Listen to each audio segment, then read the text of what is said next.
এই বক্তব্য হচ্ছে জাহাঙ্গীর আলম চৌধুরী। জাহাঙ্গীর আলম চৌধুরীকে জাহাঙ্গীর আলম চৌধুরী হচ্ছেন বাংলাদেশের স্বরাষ্ট্র উপদেষ্টা। এই দেশটা আপাতত কোনো মন্ত্রী নেই, কিছু উপদেষ্টা কিছু সচিব মিলে একটা দেশ চালায়। তো স্বরাষ্ট্র উপদেষ্টা হচ্ছেন জাহাঙ্গীর আলম চৌধুরী বাংলাদেশের। প্রথমে আজকে সোজাসুজি স্বর্ণালীর শুরুতে যে বক্তব্য শোনাবো তা হচ্ছে জাহাঙ্গীর আলম চৌধুরী। এই জাহাঙ্গীর আলম চৌধুরী ভারতের বিরুদ্ধে একাধিকবার কথা বলেছে, ভারত বিদ্বেষী মনোভাব রয়েছে, কিন্তু এবার ভারতের বিরুদ্ধে কি কি কৌশল অবলম্বন করার কথা বলছেন জাহাঙ্গীর আলম চৌধুরী, কোন পথে চলবে বাংলাদেশ, কি স্ট্র্যাটেজি বাতলাচ্ছেন জাহাঙ্গীর আলম চৌধুরী, শুরুতে শোনা যাক, শুনুন।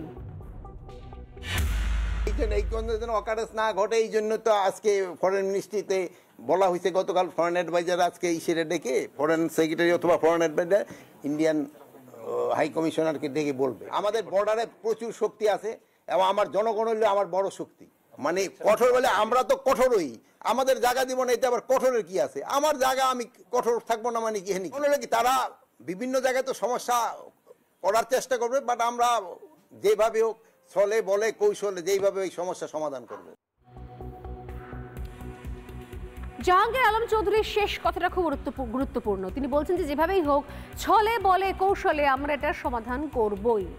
খুব গুরুত্বপূর্ণ বিষয়। বাংলাদেশের স্বরাষ্ট্র মন্ত্রকের উপদেষ্টা বলছেন যে ছলে বলে কৌশলে।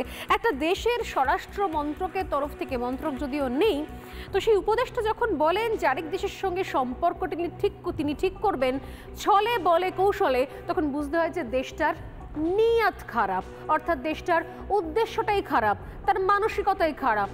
সেই দেশটা ভুল পথেই চলবে ঠিক করে নিয়েছে। একটা দেশ একটা দেশের সঙ্গে সমাধান সূত্র বার করবে নাকি ছলে বলে কৌশলে। চলুন দেখা যাক এই ছল বল কৌশলটা আসলে কেমন। তাহলে প্রথম পাতা উল্টানো যাবে। আজ সোজাসুজি স্বর্ণালীর প্রথম পাতাটা উল্টাই বাংলাদেশের ছল বল আর কৌশল নিয়ে। চলুন দেখা যাক, শুরু করা যাক ছল বল কৌশলের প্রথম তিনটে ধাপ। এই ছল বল কৌশল হচ্ছে, এই তিনটেই হচ্ছে ইউনুসের লাইফ সাপোর্ট, যার জন্য ইউনুস এই মুহূর্তে বেঁচে রয়েছেন, বাংলাদেশের ক্ষমতার শিখরে টিকে রয়েছেন। প্রথমটা হচ্ছে, প্রথমে আসে বলের কথা। বল মানে হচ্ছে বাহুবল, পেশি শক্তি। সেই বাহুবল বা পেশি শক্তি যেটা এই মুহূর্তে কার্যত বাংলাদেশের শূন্য, বা বলা ভালো মাইনাস। কারণ সীমান্তে প্রত্যেক মুহূর্তে বুঝিয়ে দিচ্ছে ভারতীয় যে বর্ডার সিকিউরিটি ফোর্স, তারা বুঝিয়ে দিচ্ছে কোনোভাবেই ইউনুসরা সীমান্তে তার আস্ফালন দেখাতে পারছে না। এবং সব ক্ষেত্রে ইউনুসের যে বাংলাদেশ তা ভারতের থেকে বলে, যেটা বলা হয় পাওয়ার গেম, সেই বলের ক্ষেত্রে, পেশি শক্তির ক্ষেত্রে অনেক অনেক পিছিয়ে। সেনা বলুন, অস্ত্র বলুন, পরমাণু অস্ত্র বলুন, সব ক্ষেত্রে। তাই এই লাইফ সাপোর্টে যে লাইফ সাপোর্ট ছিল বল, সেটা একদম শুয়ে পড়েছে। তাই বল থেকে লাইফ সাপোর্ট পাচ্ছেন না মোহাম্মদ ইউনুস। নেক্সট হচ্ছে ছল এবং কৌশল। প্রত্যেক মুহূর্তে ছলনা চলছে। কি ছলনা চলছে? যাতে কোনো না কোনোভাবে ভারতকে উস্কানিমূলক কথাবার্তা শুনে তাকে প্রভাবিত করা যায়, উস্কানো যায়। এবং সীমান্তে যে কাজটা চলছে, ছলনার আশ্রয় নিয়ে যাতে ভারতের সঙ্গে যুদ্ধ ঘোষণা করা যায়, ভারতের সঙ্গে যুদ্ধ করা যায়। কারণ একবার বাংলাদেশের ছলনায় পড়ে গিয়ে ভারত যদি যুদ্ধ সম্পর্কিত কোনো রকমের কথা বলে বা যুদ্ধ করার মতো কোনো একটা পদক্ষেপ নয়, তাহলে গোটা দেশের কাছে আলাদা করে বাড়তি সেন্টিমেন্ট পাওয়া যাবে, আবেগ টেনে নিয়ে আসা যাবে যে দেখো আমরা কত ছোট দেশ, আর ভারত পাশে প্রতিবেশী কত বৃহৎ দেশ, তারপরে আমাদের উপর আক্রমণ করছে, তাই না? আর লাস্ট ইউনুসের যে সাপোর্ট সিস্টেম, তাকে বলা হচ্ছে কৌশল। কি কৌশল? এই কৌশল হচ্ছে মারাত্মক। এই কৌশল হচ্ছে বাস্তবে রিয়েলের মাটিতে যুদ্ধে না পেরে সোশ্যালের মাটিতে যুদ্ধ করা। বাংলাদেশে এই মুহূর্তে মগজ ধোলাইয়ের কারবার চলছে এবং সেখান থেকে প্রত্যেকের মাথায় ঢুকিয়ে দেওয়া হচ্ছে ভারত বিদ্বেষ, হিন্দু বিদ্বেষ। ভারতের বিরুদ্ধে বিদ্বেষমূলক মন্তব্য করার সঙ্গে সঙ্গে ভারতকে চটানো যাবে, তাতানো যাবে। আর করা যাবে কি? কৌশল হচ্ছে সোশ্যাল মিডিয়াকে কন্ট্রোল করা, সোশ্যাল মিডিয়ায় ভারত বিদ্বেষী মন্তব্যগুলো ছড়িয়ে দেওয়া, সোশ্যাল মিডিয়ায় ভারত সম্পর্কিত নানা ধরনের ভুলভাল কথা খবর ছড়িয়ে দেওয়া। এবং আমরা যারা ভারতীয় বাঙালি সাংবাদিক, যারা এক টানা বাংলাদেশের বিরুদ্ধে খবর করে আসছি, তাদেরকে আলাদাভাবে টার্গেট করা, যাতে তাদের কণ্ঠস্বর আসলে না পৌঁছয়। এই কৌশলের একটা বড় পার্ট হচ্ছে, সোশ্যাল তো বটেই, বাংলাদেশের ভেতরে থেকে একটা আলাদা করে সাইবার স্লিপার সেল তৈরি করা। এই সাইবার স্লিপার সেল তৈরির প্রথম ধাপটা হচ্ছে মগজ ধোলাই, মানে ব্রেন ওয়াশ।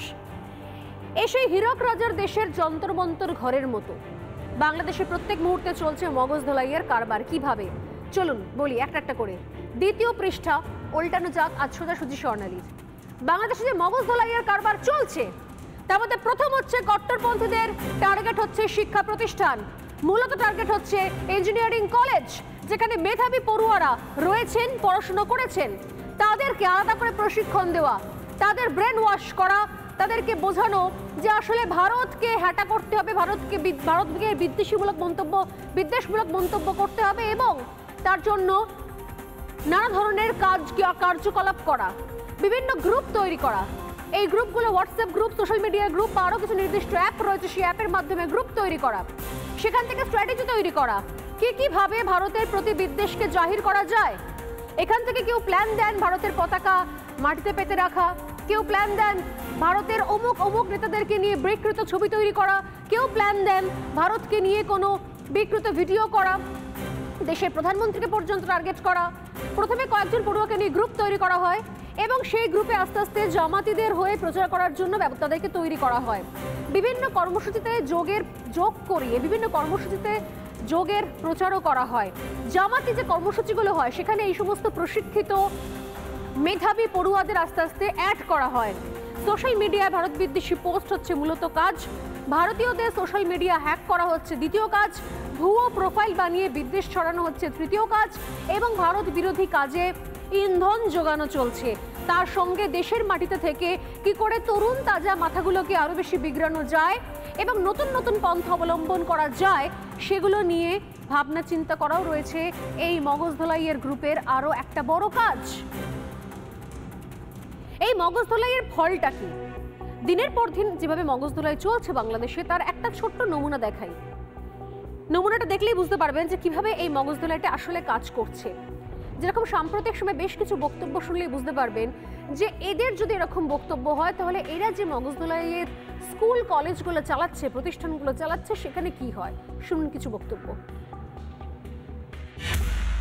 হিন্দুত্ববাদী স্কুলের দালালেরা শুনে রাখ, তোরা মুসলিম উম্মার যুবকেরা তৈরি হচ্ছে, তোরা যদি আমাদের এক আলিফকে ফেলে দিস আমরা তোদের 10টাকে কচুকাটা না করে শাহাদাতের পেয়ালা পান করবো না ইনশাআল্লাহ। যদি আওয়ামী লীগের মতো নতুন কোন দল পাটনা গজায় ভারতের সেই সাপোর্টে ভারতের দালালি করে লাঠি মারে ওগুলোরও ফেলায় দেওয়া হবে।